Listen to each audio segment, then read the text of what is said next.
Good morning students. हम लोग तत्वों के आवर्ती गुणों का अध्ययन कर रहे थे। उसमें जो तत्व हैं उनका अगला आवर्ती गुण है ऑक्साइडों की अम्लीय तथा क्षारीय प्रवृत्ति। जितने भी तत्व हैं उसमें वो तत्व किस स्थिति में अम्लीय गुण को प्रदर्शित करेंगे और किस स्थिति में क्षारीय गुण को प्रदर्शित करते हैं, उनकी प्रवृत्ति क्या, नेचर कैसा होता है। धनात्मक मूलकों को क्षारीय तथा ऋणात्मक मूलकों को अम्लीय मूलक कहा जाता है। अतः धन विद्युतीय तत्व क्षारीय तथा उनके ऑक्साइड भी क्षारीय होते हैं, जबकि ऋण विद्युतीय तत्व अम्लीय तथा उनके ऑक्साइड भी अम्लीय होते हैं। ये जितने भी तत्व हैं या मूलक हैं, ये इनकी धनात्मकता या ऋणात्मकता के आधार पर उनकी क्षारीयता अम्लीयता ज्ञात की जाती है। इस प्रकार यदि हम लोग विद्युत रासायनिक श्रेणी आवर्त सारणी में मेंडलीव की आवर्त सारणी में अगर मेंडलीव की आवर्त सारणी में देखा जाए तो फर्स्ट ए और सेकंड ए, यहाँ पर 6B 7B, इस वर्ग के जो तत्व हैं फर्स्ट ए और सेकंड ए, इस वर्ग के तत्वों को एस ब्लॉक के तत्व कहते हैं।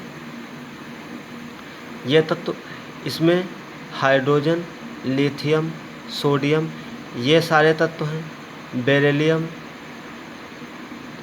मैग्नीशियम, पोटेशियम और कैल्शियम, ये तत्व हैं, ये इलेक्ट्रॉन त्याग करते हैं। और वैसे भी ये तत्व क्षारीय तत्व कहलाते हैं, क्योंकि ये तत्व इलेक्ट्रॉन त्याग कर धनायन बना देते हैं। और यहाँ पर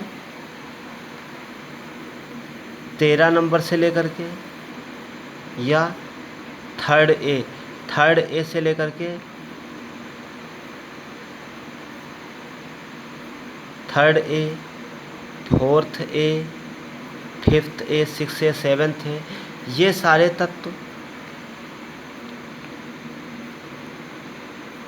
पी ब्लॉक के तत्व कहलाते हैं।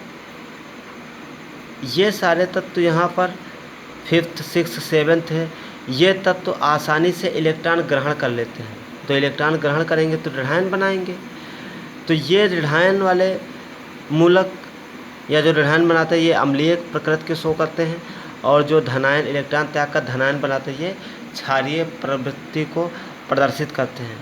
इसीलिए यदि मेंडलीव की आवर्त सारणी में देखा जाए तो जब बाएं से हम लोग दाईं ओर जाते हैं तो क्षारीयता घटने लगती है और अम्लीयता बढ़ने लगती है।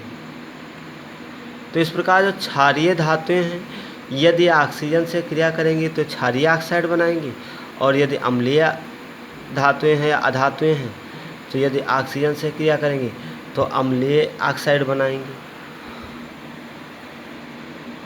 अगली हेडिंग है आवर्त में परिवर्तन। यदि आवर्त में बाएं से दाईं ओर बढ़ेंगे तो क्या प्रभाव पड़ेगा। बताया गया है कि फर्स्ट और सेकंड है, ये जो धातुएं हैं इसमें से ये प्रबल धातुएं मृदा क्षारीय, ये प्रबल ये क्षारीय धातुएं और ये मृदा क्षारीय धातुएं हैं। ये धातुएं ये +1 इलेक्ट्रॉन त्याग करती है, +2 इलेक्ट्रॉन त्याग करती है। इस प्रकार ये इलेक्ट्रॉन त्याग कर धनायन बनाती हैं और क्षारीय प्रवृत्ति को प्रदर्शित करती है। जैसे इलेक्ट्रॉन त्याग करती है वैसे ही ये 6 से 7 है, इन वर्गों के जो तत्व हैं ये उतनी ही आसानी से इलेक्ट्रॉन को ग्रहण भी करते हैं, और जो तत्व इलेक्ट्रॉन को ग्रहण करते हैं वह अम्लीय प्रकृति को प्रदर्शित करते हैं। इसीलिए बाएं से दाएं जाने पर क्षारीयता घटेगी, अम्लीयता बढ़ेगी। आवर्त में बाएं से दाएं जाने पर तत्वों तथा उनके ऑक्साइडों का अम्लीय गुण बढ़ता है, जबकि क्षारीय गुण घटता है। स्पष्टीकरण, ऐसा क्यों होता है। आवर्त में बाएं से दाएं जाने पर तत्व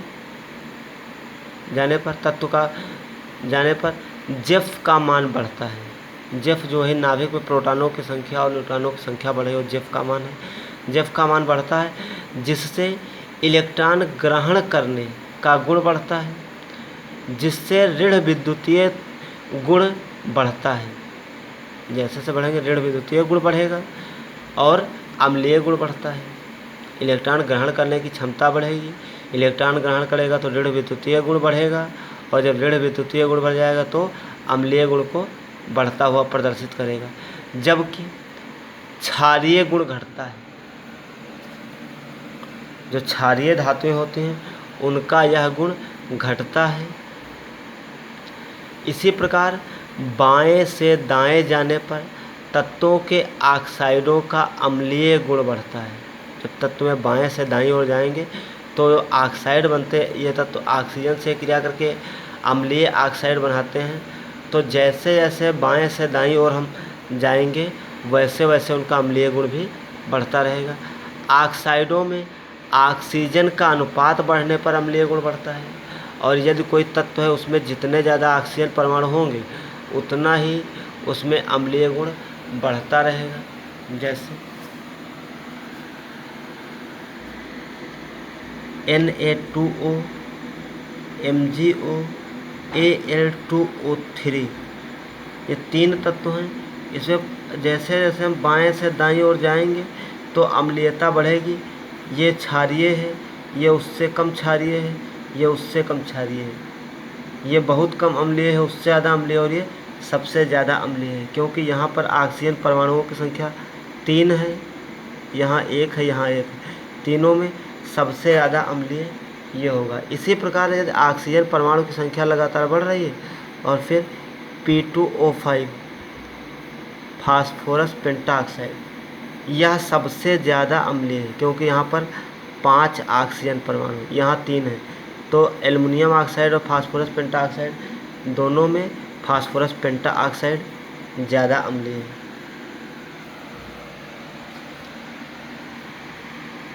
अगली हेडिंग है ऑक्सी अम्ल। जब किसी अधातु का ऑक्साइड जल से अभिक्रिया करता है तो ऑक्सी अम्ल बनते हैं। जब धातु का ऑक्साइड अम्ल ऑक्सीजन से क्रिया करके ऑक्साइड बनाता है, लेकिन जब अधातु का ऑक्साइड कोई ऑक्सीजन से क्रिया कर कोई अधातु ऑक्सीजन से क्रिया करके अधातु का ऑक्साइड बनाएगा, जब वह ऑक्साइड जल से क्रिया कर लेगा तो ऑक्सी अम्ल प्राप्त हो जाएगा। जैसे SO2 सल्फर अधातु है और ऑक्सीजन से क्रिया करेगा तो सल्फर डाइऑक्साइड बनेगा। कहा गया कि जब अधातु का ऑक्साइड जल से क्रिया करेगा तो ऑक्सी अम्ल बनेगा, तो बन जाएगा H2SO3। कभी कभी ये SO2 वायुमंडल की ऑक्सीजन से क्रिया कर देता है तो सल्फर ट्राइऑक्साइड बन जाता है, और ये सल्फर ट्राइऑक्साइड जब जल से क्रिया करेगा तो H2SO4 बनेगा। ये सल्फ्यूरस अम्ल है।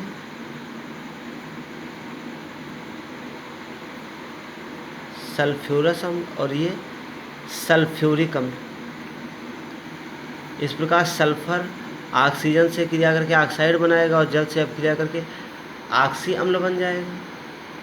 सल्फर डाइऑक्साइड ऑक्सीजन से क्रिया करके सल्फर ट्राइऑक्साइड बनाएगा, जो जल से अभिक्रिया करके सल्फ्यूरिक अम्ल बना देता है। इस प्रकार ये ऑक्सी अम्ल बनाते हैं। जब किसी धातु का ऑक्साइड जल से क्रिया करता है तो ऑक्सी अम्ल बनते हैं। जैसे SO2 plus H2O, H2SO3, SO3 plus H2O, H2SO4, N2O5 nitrogen pentoxide जल से क्रिया करके नाइट्रिक अम्ल बना देता है। 2HNO3 नाइट्रिक अम्ल बनेगा। P2O5 फास्फोरस पेंटाऑक्साइड जल से अभिक्रिया करेगा, जल के 3 अणुओं से अभिक्रिया करेगा, फास्फोरिक अम्ल बन जाएगा। P2O5 plus 3H2O 2H3PO4 phosphoric अम्ल बन रहा है। तो इस प्रकार ये सारी अधातुएं सल्फर, नाइट्रोजन, फास्फोरस, ऑक्सीजन, ये सब अधातु की श्रेणी में आती। ये सारे अधातु पहले ऑक्सीजन से क्रिया करेंगे और फिर जल से क्रिया करेंगे, ऑक्सी अम्ल बना देते हैं। जब किसी ऑक्सी अम्ल से जल का निष्कासन होता है तो ऑक्सी अम्ल का एनहाइड्राइड प्राप्त होता है। जैसे ऑक्सी अम्ल बने हुए हैं, यदि इनसे जल को निकाल दिया जाए तो एनहाइड्राइड बनेगा। जैसे 2HNO3 नाइट्रिक अम्ल से जल को निकालेंगे तो N2O5 फास्फोरस नाइट्रोजन पेंटाऑक्साइड बनेगा। और 2H3PO4 आर्थोफास्फोरिक अम्ल से जल को निकाल देंगे 3H2O तो P2O5। जिस प्रकार से ये मिलकर ऑक्सी अम्ल बनाते थे, यदि ऑक्सी अम्ल से जल को निकालेंगे तो वैसे ही ये ऑक्साइड बन जाएंगे। Thank you class.